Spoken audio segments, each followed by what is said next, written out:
ตอแหลบ่ได้อันบ่เป็นการแสดงบอกเอาตรงๆชีวิตจริงๆตรงๆว่าเราเคยอยู่ในจุดใดมาก่อนว่าซั่นซะอันนี้ก็ขึ้นกับทุกคนที่จะตัดสินที่จะให้โอกาสหรือบ่ให้โอกาสกันคือเราเว้านั่นแหละก็บ่อยากให้คอมเมนต์สิเสียหายๆถ้าบ่มักก็ให้เลื่อนผ่านแม่นถ้ามักก็ให้กดไลค์กดแชร์เนาะโดยแม่นคือเราบอกนั่นแหละพี่น้องเอ้ยเนาะเราก็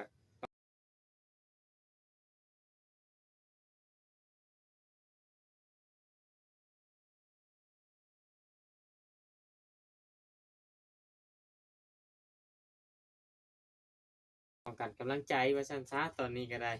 โดยเนาะคนเฮาก็ต้องการกำลังใจ เออ แต่ละคน แม่นเพราะว่าเราก็ได้ไปอยู่พุ่นกับปี6เดือนเนาะได้ผ่านร้อนผ่านหนาวมาติ ร้อนผ่านหนาวปี6เดือนสาวดีจ้อย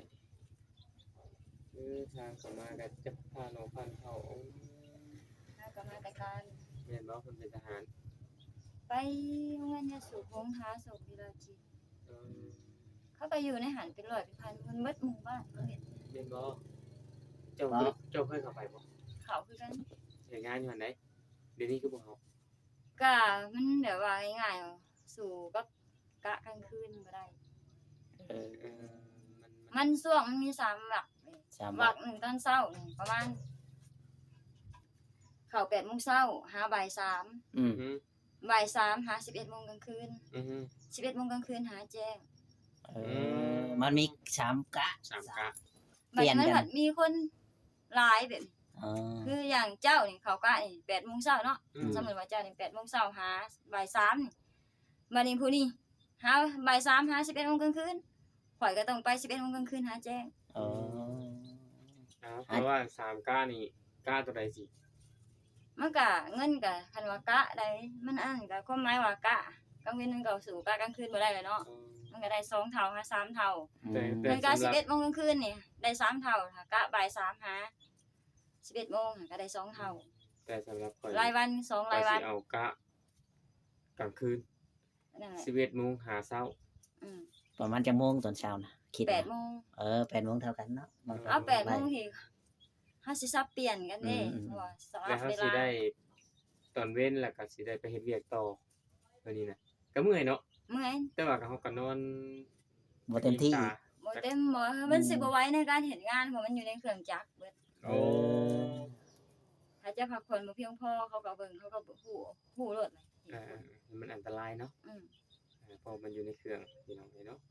แต่ว่ามันเมื่อยอยู่ได้เฮาหิวนอนแต่ว่าเฮาก็สินอนในช่วง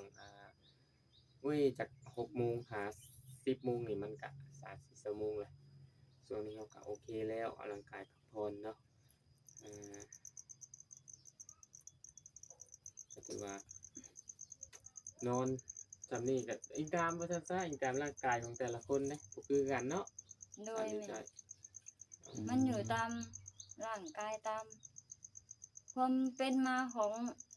ร่างกายเฮามันสิฮู้จักเลยดอกเขาไปบางคนก็บ่ถือกับยาสูบมันหมิ่นเนาะเหม็นบางคนผู้บ่สูบยาแล้วบ่ไปใกล้บางคนก็แพ้เขากายข้างนอกก็ได้กินได้เนาะแม่นคิวบางคนคือเฮาก็สูบยาคือข่อยนี่สูบยาสูบเนาะข่อยก็ฮู้อยู่แล้วว่าหอมเฉพาะข่อยก็มักก็สูบแต่ว่าก็สิถามอีกมื้อนึงจะหมดจักซองจักมวน2มื้อต่อซอง2มื้อต่อซองก็ถือว่าบ่ปานใดมื้อละ10มวนบ่โดยแม่คราวนี้ก็ว่ามันมี20มวนบ่ซองนึงก็บ่ปานใดธรรมดาอยู่เนาะถือว่าแบบนี้ยันว่ามื้อซองนึงบ่ค่ำบ่ปานนั้นเนาะบางคนอีหลีเด้ข่อยเห็นข่อยอาศัยแต่เวลายามข่อยกินข้าวข่อยน่ะมันสิมีเอากินแบบข้าวอย่างใดอย่างผู้เฒ่าเพิ่นเว้าคือซุมเจ้าได้ถามผู้เฒ่าแบบว่าข้าวคันเฮาบ่ได้กินมันก็คือบ่แล้วแบบใดแบบนึงเนาะกินหยังก็คือบ่แล้วแม่นบ่ชาเขาเว้าดอกอันนี้ข่อยก็บ่จักคันผู้เคยสูบยาว่าคันว่าผู้บ่เคยสูบมันก็แนวใดก็ได้เนาะโดยเขาสลับกะกันเรื่องเต็มนี่บ่เต็มงานยาสูบ เขาได้เสมอ เข้า แต่ ได้ ต้อง ต มี ลอด คนของตัวเองอยู่ในหันจึงเข้า อ๋อ ได้ เป็นจังได๋ มันต้องมีหมู่มีคู่ที่ดึงเขามันจึงเข้าได้ ถ้าเฮาไปสมัครเลยนี่บ่ได้บ่สมมุติว่าเฮาไปสมัคร น เลย อก ก่อน เหนือจากประกาศถ้าบ่มีใบประกาศเอาก็คือว่าแล้วเพราะพวกงานยาสูบนี่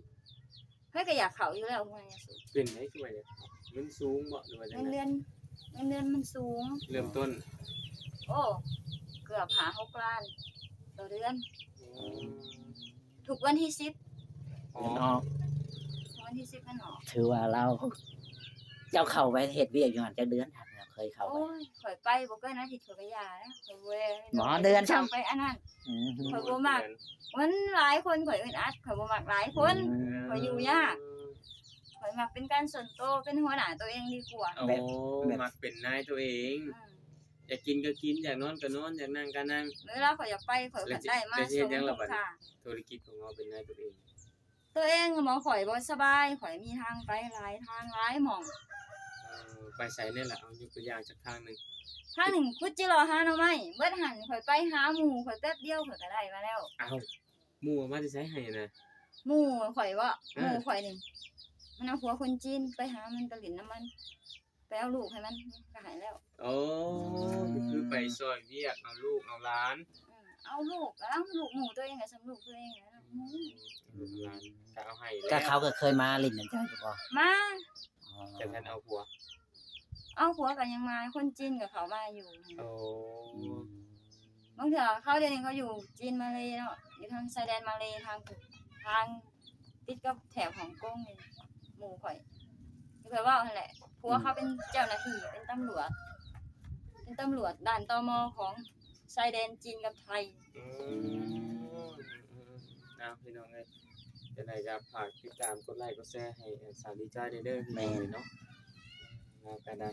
ชีวิตเราก็ได้เนาะ ชีวิต ก็ กำลังดำเนินกับโตตอนนี้ก็ได้เนาะสู้ เราก็สิได้เรือนได้ชาติแล้วเนาะช่วงนี้ก็ได้ดีใจนำเราหลายๆนั่นแหละชีวิตเราก็สิเปลี่ยนแปลงไปเรื่อยๆเลยเนาะค่อยไป โดย คนเฮาสิเปลี่ยนปุ๊บปั๊บบ่เดียวมันก็บ่ได้หยังคือกัน ต้องใช้เวลาทุกอย่างนั่นแหละ เห็นบ่ คนเฮามันก็ต้องใช้เวลาใช้อันนั้นคนเฮาบ่มีดอกสิว่าตั้งปุ๊บให้เปลี่ยนปั๊บรถ แม่ มันบ่ได้อย่างคือกัน เลยแม่จะถือความระหว่าง มันก็ต้องเริ่มต้นเริ่มจากศูนย์ เล เนาะอย ย่างนั้น ถื เล อย ความเบาใจว่านับเริ่มจาก0มากลายเป็น อืม 1นับเริ่มจาก1มากลายเป็น2 แม่ คิด น ในแง่บวก แม่ คิดในแง่ลบ0บวก0ลบ0นั่นก็บ่เหลือหยังแล้วเนาะ อืมจะหมดเลยเนาะ หนึ่งลบหนึ่งได้จ้ะ ถ้า1กับ1มันก็มาลบกันมันก็บ่เหลือคือเก่า โอ้ เดี๋ยวว่ายังเหลือนั่นเนื้อ ถือว่าเราเคยผ่านประสบการณ์หลายได้อพี่น้องเอ้ยเนาะ ดี ไป แล้ว ไท ผม ยเรา คิดแล้ว เค ก็ ย ดี ไป อืม ไปไทยนี่เฮ็ดงานบ้านงานหยังอยู่ไทยนี่ได้จักปีได้จักเดือน หลายเดือนเด้อหาเดือน6เดือน อืม อ๋อ แล้วก็เลย 6เดือน ตอนเริ่มไปไทยนี่ตอนอายุจักปี 15 ปี 15 ปี เริ่มออกจากบ้านจากแม่ โดย ออกไปหาประสบการณ์เดิ ฮอน ดอา ห ยุ น้า 25ปี พออายุ25แต่กระเป๋าเดินหน้าพี่น้องเอ้ยเนาะไปหาดาบหน้า มาอยู่บ้านหาก็ได้5 ปี อืม ก็มาเจอกับทุกสิ่งทุกอย่าง อืมก็คือหาประสบการณ์หาดิ้นรนว่าซั่นซะเนาะในความทุกข์ยากลำบากนั่นแหละไปแล้วก็จนถึกหลายๆเรื่องเนาะ โดย ถึกตอกถึกหยังถึกตัวถึกต้มหลายสิ่งหลายอย่าง ที่ผ่านเนาะ แม่น ประสบการณ์ตอนนั้นเฮาก็จดจำไว้ แม่นทุกสิ่งทุกอย่างว่าซั่นซะ ปล่อยวาง อ่า เริ่มต้นชีวิตใหม่ โดย สิได้เพื่อมันดีขึ้นมาเนาะมันก็ค่อยดีขึ้นมานั่นแหละคนเฮาก็ ไป ได้ นำแม่อยู่บ่นี่ แล้วก็ว่ากะเอานั่นน่ะหาเราอยู่ เออเรา ไปอยู่เราไปถ่ายอยู่พุ่น ค่อยเดินไปเนาะ โดย จะหน่อยก็สิให้เราไปเด้อเอาเพชรเด้ออย่านั้นเราจะไปหาแม่ตู้เพราะว่าเพื่อแม่ตู้สิมาไป ไป เพิ่งบ่ไปชดหลายไปมา โอ้กระโดนเราไปแล้วเราโดนเราอยู่น้ำร้านเรานั่งน้ำร้าน อ๋อ เรา ไปดินน้ำหลานเนาะกระโดนเลยเนาะถ้าอยากหน้าเพิ่นแหละ ยินถ้าอย่างว่าไปสำกับเพื่อนตัวเองไปหา เพื่อนหลานว่าซั่นซะ แล้วก็เลยสิไปหาเอามาข้อมากินหมูอ่ะอยากกินสมเพราะว่ามันรู้จักกันที่เลิกยาเนี่ยมันอยากสม เออ มาข้อในหันนี่บ่ อืม โอ้ก็เลยไปหา มาข้อแล้วไปเสริมสวยเลยบ่นี่ ยัง ยังบ่เสริมสวยเออเจ้าบ่คิดบ่แบบสิเป็นสร้างเสริมสวยคือเรานี่คิดอยู่บ่ คือเอื้อยเพิ่นฮะ เออ ข่อยบ่โอ้เรื่องมักข่อยก็มักอยู่แล้วเรื่องสร้างเสริมสวย เออแล้วเป็นจังได๋